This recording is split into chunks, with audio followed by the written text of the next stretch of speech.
আজকে আমি আপনাদের সাথে শেয়ার করব তালের পাটিসাপটা। এই তালের পাটিসাপটাটা দেখতে এত সুন্দর হয় যে দেখলেই কিন্তু আপনাদের মন ভরে যাবে। ড্রিম রেলিশের পক্ষ থেকে আপনাদের জানাই সাদর আমন্ত্রণ।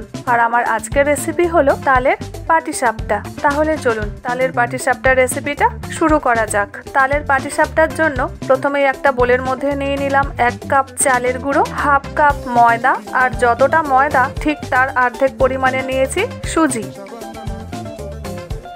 এবারে এর মধ্যে দিয়ে দিলাম স্বাদ মতন চিনি, তবে চিনির পরিমাণটা আপনারা আপনাদের পছন্দ মতন দিয়ে দেবেন। এবারে এর মধ্যে দিয়ে দিলাম সামান্য একটু লবণ, তারপর অল্প অল্প করে দুধ দিয়ে একটা ব্যাটার তৈরি করে নেব। তবে একবারেই কিন্তু অনেকটা দুধ ঢেলে দিলে হবে না, এখানে অল্প অল্প করে দুধ দিয়েই ব্যাটারটা তৈরি করে নিতে হবে। আর এখানে আমার ব্যাটারটা তৈরি করতে 1 কাপ দুধ লেগেছে। আর ব্যাটারটা কিন্তু ঠিক এরকমই তৈরি করতে হবে, খুব বেশি গাঢ়ও নয় আবার খুব বেশি পাতলাও নয়। এখানে একটা তাল আগে থেকে এভাবে গুলিয়ে একটা বাটির মধ্যে নিয়ে নিয়েছি। এই তালের পাটিসাপটার জন্য আরো একটা ব্যাটার তৈরি করে নিতে হবে, সেই জন্য আরো একটা বোলের মধ্যে নিয়ে নিলাম হাফ কাপ চালের গুঁড়ো। যতটা চালের গুঁড়ো তার হাফ নিয়েছি ময়দা, আর যতটা ময়দা তার হাফ নিয়ে নিয়েছি সুজি। এবারে এর মধ্যে দিয়ে দিচ্ছি বড় চামচের 2 চামচ তাল, আর তারপরে অল্প অল্প করে দুধ দিয়ে আরো একটা ব্যাটার তৈরি করে নেব। আগের ব্যাটারটা যেরকম গাঢ় করেছিলাম ঠিক সেরকমই গাঢ় কিন্তু এই ব্যাটারটাও তৈরি করে নিতে হবে।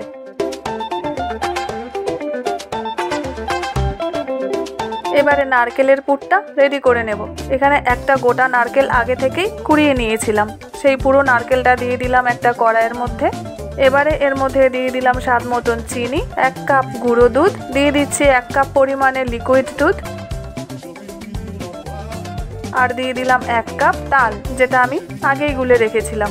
এবারে সমস্ত কিছু ভালো করে মিশিয়ে নারকেলের একটা পুর তৈরি করে নেব। আর যখন ঠিক এরকম শুকিয়ে আসবে তখনই কিন্তু নারকেলের পুরটা নামিয়ে নেব, কারণ ঠান্ডা হয়ে গেলে এটা আরও একটু জমে যাবে। তাহলে এখানে আমার নারকেলের পুর আর 2 রকম ব্যাটার কিন্তু রেডি হয়ে গেছে। এবারে তাল দিয়ে যে ব্যাটারটা আমি তৈরি করেছিলাম সেটা নিয়ে নেব একটা সসের বোতলের মধ্যে।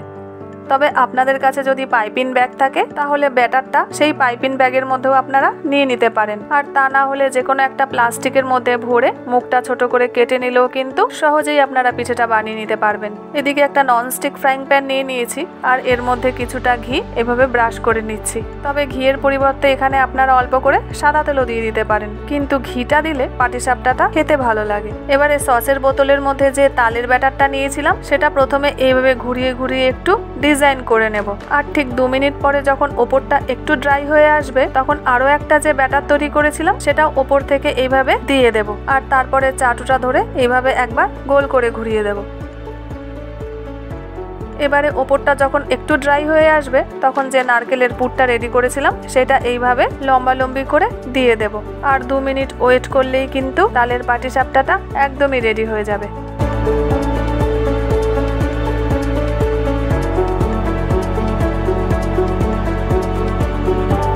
আরও একটা পিঠে আমি একইভাবে তৈরি করে নিচ্ছি।